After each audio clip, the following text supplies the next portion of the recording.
শিক্ষার্থীরা তোমাদের বার্ষিক পরীক্ষার প্রশ্নপত্র পেতে ক্লাস 6 to 9 এক্সাম হেল্প গ্রুপে জয়েন করো।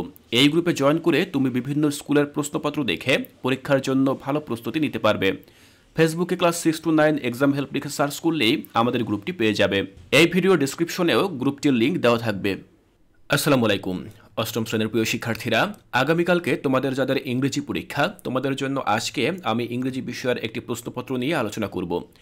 এখানে তোমরা যে প্রশ্নপত্রটি দেখতে পাচ্ছ, এই প্রশ্নপত্রটির মাধ্যমে যশোর জেলা স্কুলে পরীক্ষা নেওয়া হয়েছে। তো এই প্রশ্নপত্রটি দেখলে তোমরা কিছুটা ধারণা পাবে যে তোমাদের বার্ষিক পরীক্ষার ইংরেজি প্রশ্নপত্র কেমন হতে পারে। এখানে আমরা বিভিন্ন টপিক দেখব এবং সেই অনুযায়ী আমরা ধারণা নেওয়ার চেষ্টা করব। দেখো, যশোর জেলা স্কুল যশোর, এটি মূলত এই স্কুলের একটি প্রশ্নপত্র। অ্যানুয়াল এক্সামিনেশন 2024 ক্লাস 8, সাবজেক্ট হচ্ছে ইংলিশ। তোমরা জানো তোমাদের প্রশ্নের ফুল মার্ক থাকবে 100 এবং তার জন্য সময় থাকবে 3 ঘন্টা। প্রথমে আমরা পার্ট এতে রিডিং পাবো, যেখানে তোমাদের 40 মার্ক থাকবে। তো এখানে তোমরা দেখতে পাচ্ছ যে আনসিন প্যাসেজটি রয়েছে, সেই আনসিন প্যাসেজটি কোন জায়গা থেকে নেওয়া হয়েছে। আমি যদি একটু তোমাদেরকে 2-1 লাইন পড়ে শোনাই। Bangladeshi cuisine is rich and varied with the use of many spices. বাংলাদেশের যে খাবারগুলো সেগুলো অনেক রিচ, অনেক সমৃদ্ধ, and varied with use of many spices, এবং এগুলো বৈচিত্র্যপূর্ণ বিভিন্ন প্রকার স্পাইসেস অর্থাৎ মশলা ব্যবহার করার মাধ্যমে। We have delicious and appetising food, snack and sweet. আমাদের অনেক সুস্বাদু খাবার রয়েছে, স্ন্যাক নাস্তা রয়েছে, অ্যান্ড সুইট এবং মিষ্টি রয়েছে। তো এই যে আনসিন প্যাসেজটি রয়েছে, এটি মূলত বাংলাদেশের খাবার সম্পর্কে লেখা রয়েছে। বাংলাদেশে কী কী খাবারগুলো প্রচলিত, কী কী খাবারগুলো জনপ্রিয়, এই সকল খাবারগুলো সম্পর্কে এখানে আলোচনা করা হয়েছে। এখানে খুব সহজ ভাষায় লেখা রয়েছে, এখানে লেখাগুলো খুবই সহজ সহজ শব্দ ব্যবহার করে লেখা রয়েছে। আমি আশা করছি তোমরা নিজেরাই এই আনসিনটি পড়ে খুব সহজভাবে বুঝতে পারবে। এরপরে সেই আনসিন থেকে আমরা এখানে দেখতে পাবো 5টি এমসিকিউ থাকবে বা মাল্টিপল চয়েস কোশ্চেন থাকবে। তোমরা যদি খুব সহজভাবে এই যে আনসিন প্যাসেজটি এটি পড়ে বুঝতে পারো, তাহলে কিন্তু ইজিলি এই যে প্রশ্নগুলো রয়েছে এমসিকিউ, এগুলোর উত্তর দিতে পারবে। এরপরে আমরা যদি 2 নম্বরে যাই, সেখানে আমরা দেখতে পাবো যে এখানে answer the following question from your reading of the above text. অর্থাৎ উপরে আমরা যে আনসারটি পড়েছি সেই আনসার প্যাসেজটি থেকে এখানে 5টি ডব্লিউএস কোশ্চেন দেওয়া রয়েছে। তো এই প্রশ্নগুলোর উত্তর আমাদেরকে দিতে হবে। যেমন প্রথম প্রশ্ন করা হয়েছে, how are our Bangladeshi food. আমাদের বাংলাদেশি খাবার কেমন? তো আমরা কিন্তু উপরে প্রথম যে 2-1টি বাক্য সেখানেই জেনেছিলাম যে আমাদের বাংলাদেশি খাবারগুলো অনেক সুস্বাদু হয়ে থাকে। তাহলে আমরা লিখতে পারি আওয়ার বাংলাদেশি ফুড আর ডেলিশিয়াস। তো ঠিক এভাবে উপর থেকে এই আনসিন প্যাসেজ থেকেই তোমরা প্রশ্নের উত্তরগুলো খুঁজে পাবে এবং সেখান থেকে খুঁজে খুঁজে তোমাদেরকে উত্তরগুলো এখানে লিখে দিতে হবে। এরপরে দেখো 2 নম্বরে এখানে আরেকটি আনসিন প্যাসেজ দেওয়া রয়েছে, সেটি দেওয়া হয়েছে মূলত কক্সবাজার সম্পর্কে। লেখা রয়েছে, Cox's Bazar sea beach is the longest sea beach in the world. Cox's Bazar হচ্ছে বিশ্বের দীর্ঘতম সমুদ্র সৈকত। Last year I paid a visit there. গত বছর আমি এখানে ভিজিট করেছিলাম। তো খুবই সহজ একটি আনসিন প্যাসেজ এখানে এসেছে।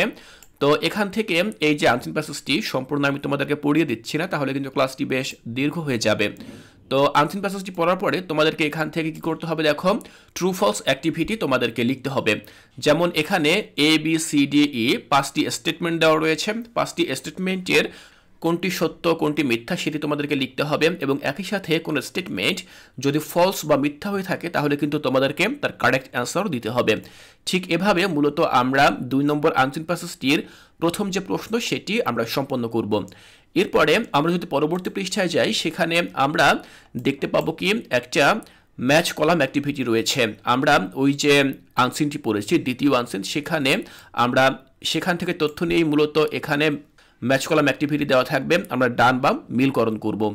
এরপর 3 নম্বরে বলা হয়েছে, read the text again and write the summary of the text in your own words. The following points must be mentioned in writing your summary.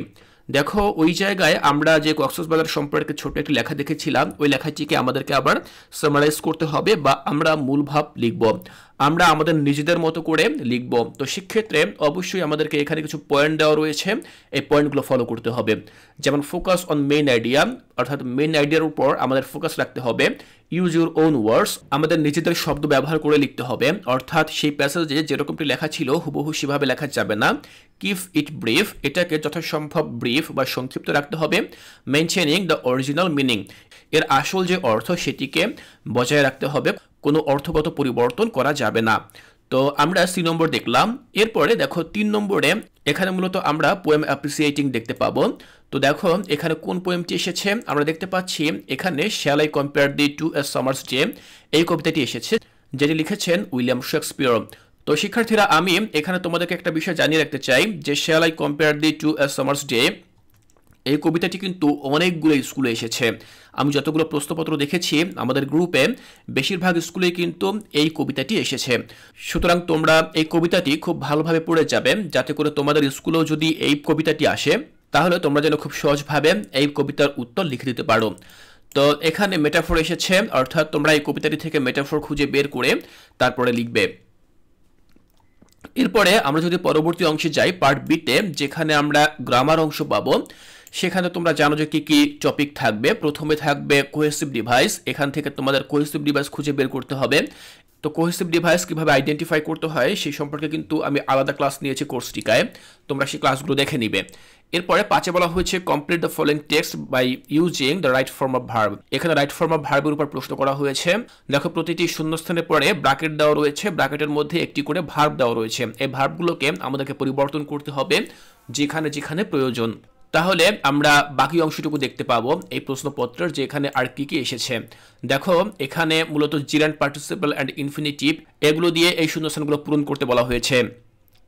এবং 7 নম্বরে গ্রামারের সবশেষ যে অংশ, সেখানে মূলত আমাদের থাকবে টাইম অ্যাডভার্বিয়াল। টাইম অ্যাডভার্বিয়াল কিন্তু খুবই সহজ, আমরা টাইম অ্যাডভার্বিয়াল কিন্তু খুব সহজেই এখান থেকে খুঁজে বের করে লিখতে পারবো। আমাদের গ্রামার পার্টটি শেষ হয়ে গেল। এরপরে আমরা চলে যাব রাইটিং পার্টে। তো রাইটিং পার্টে কি কি অংশ রয়েছে আমরা চলো দেখে নিচ্ছি। এখানে বলা হয়েছে প্রথমে a well known bank in Bangladesh named Dutch Bangla bank limited is looking for account officer, বাংলাদেশের একটি পরিচিত ব্যাংক যার নাম হচ্ছে ডাচ বাংলা ব্যাংক লিমিটেড, তারা একজন অ্যাকাউন্ট অফিসার তারা খুঁজছেন। They want candidates who have at least a bachelor degree in accounting or finance and 2 years of experience in banking. তো তারা এমন একজন ক্যান্ডিডেট বা এমন একজন প্রার্থী তারা খুঁজছে যার কিনা রয়েছে কমপক্ষে ব্যাচেলর ডিগ্রি কোন কোন সাবজেক্টে, অ্যাকাউন্টিং অথবা ফিনান্সে, এবং 2 বছরের এই ব্যাংকিং সেক্টরে কাজ করার অভিজ্ঞতা রয়েছে। তো এরকম একজন ক্যান্ডিডেট বা একজন প্রার্থী তারা খুঁজছে। তো তুমি যদি মনে করো যে এই কাজটির জন্য তুমি উপযুক্ত, তাহলে তুমি একটি সিভি লিখবে। সিভি লেখার ক্ষেত্রে তোমাকে যে সকল পয়েন্টগুলো অনুসরণ করতে হবে সেই পয়েন্টগুলো এখানে লেখা রয়েছে। শিক্ষার্থীরা কিভাবে একটি সিভি লিখতে হয় তা কিন্তু ইতিমধ্যেই আমি কোর্সটিকায় তোমাদেরকে বুঝিয়ে দিয়েছি, এবং একই সাথে আমি তোমাদেরকে আরও চমৎকার একটি ক্লাসের মধ্য দিয়ে বুঝিয়ে দিয়েছিলাম যে একটি সিভির মাধ্যমে কিভাবে অনেকগুলো সিভি লেখা যায়। কোর্সটিকায় তোমরা সেই ক্লাসগুলো অবশ্যই দেখে নেবে, যাতে করে তোমাদের জন্য এই সিভি লেখাটা খুব সহজ হয়ে যায়। আমরা সিভি অংশটুকু দেখলাম। এরপরে 9 নম্বরে বলা হয়েছে কি দেখো, read the story below, try to assume the topic of the story, then complete the activity that follows. প্রথমে আমরা এখানে এই যে প্যাসেজটি রয়েছে বা ছোট্ট একটি গল্প রয়েছে এটি আমরা পড়ব। এটি পড়ার পরে এখানে বলা হয়েছে now write paragraph on traffic jam, এখন আমাদেরকে ট্রাফিক জ্যাম সম্পর্কে একটি প্যারাগ্রাফ লিখতে বলা হয়েছে। তো ট্রাফিক জ্যাম সম্পর্কে আমরা যে প্যারাগ্রাফ লিখব সেই প্যারাগ্রাফটি লেখার ক্ষেত্রে আমাদেরকে বেশ কিছু প্রশ্ন অনুসরণ করতে হবে, যেমন when and where does traffic jam occur, কখন এবং কোথায় ট্রাফিক জ্যাম হয়, what are the causes of traffic jam, traffic জ্যামের কারণগুলো কি, what problems does traffic jam cause, traffic jam মূলত কোন কোন সমস্যাগুলো তৈরি করে, how can this problem be solved, কিভাবে এই সমস্যাটির সমাধান করা যায়। তো এরকম এই প্রশ্নগুলোর আঙ্গিকেই মূলত আমরা একটি ট্রাফিক জ্যাম প্যারাগ্রাফ লিখব। এরপরে দেখো 10 নম্বরে কি বলা হয়েছে, suppose you are the student of Khulna জিলা স্কুল খুলনা, মনে করো তুমি খুলনা জিলা স্কুলের একজন student. The students of your school are interested to attend multimedia classes. তোমার স্কুলের যে সকল শিক্ষার্থীরা রয়েছে তারা ইন্টারেস্টেড বা আগ্রহী মাল্টিমিডিয়া ক্লাসরুমে অংশগ্রহণ করার জন্য, but there is no multimedia classroom in your school, কিন্তু তোমার স্কুলে কোনো প্রকার মাল্টিমিডিয়া ক্লাসরুম নেই। Now write an application to the headmaster of your school for setting up a multimedia classroom in your school. সুতরাং এখন তুমি তোমার হেডমাস্টার বা প্রধান শিক্ষকের কাছে একটি আবেদনপত্র লিখো একটি মাল্টিমিডিয়া ক্লাসরুম যেন সেট করা হয় বা তৈরি করা হয়। Your letter must include the basic criteria of a formal letter, such as salutation, the body of the letter, and the closing. তুমি যখন এই অ্যাপ্লিকেশনটি লিখবে এটি কিন্তু একটা ফর্মাল অ্যাপ্লিকেশন বা ফর্মাল লেটার, সুতরাং তোমাকে সে ফর্মাল যে নিয়মকানুনগুলো রয়েছে, যেমন একটি অ্যাপ্লিকেশন লিখতে গেলে স্যালুটেশন করতে হয়, সেখানে বিভিন্ন অংশ থাকে গুরুত্বপূর্ণ, সেগুলো তোমাকে ফলো করে লিখতে হবে। তো এইভাবে মূলত তোমাকে একটি অ্যাপ্লিকেশন লেখা শেষ করতে হবে। তো শিক্ষার্থীরা, আমি তোমাদেরকে দেখিয়ে দিলাম যে তোমাদের বার্ষিক পরীক্ষার একটি প্রশ্নপত্র নিয়ে, যে প্রশ্নপত্রটির মাধ্যমে পরীক্ষা নেওয়া হয়েছে যশোর জেলা স্কুলে। তো আমি আশা করছি এই প্রশ্নপত্রটি দেখে তোমরা বুঝতে পারছো যে তোমাদের প্রশ্ন কতটা সহজ হবে। সুতরাং তোমরা এরকম বিভিন্ন প্রশ্নপত্রের মাধ্যমে তোমাদের বার্ষিক পরীক্ষার জন্য ভালো প্রস্তুতি নাও। আমি আশা করছি তোমাদের বার্ষিক পরীক্ষা অনেক অনেক ভালো হবে। শিক্ষার্থীরা, তোমাদের জন্য শুভকামনা জানিয়ে আজকের এই ক্লাসটি এখানেই শেষ করছি।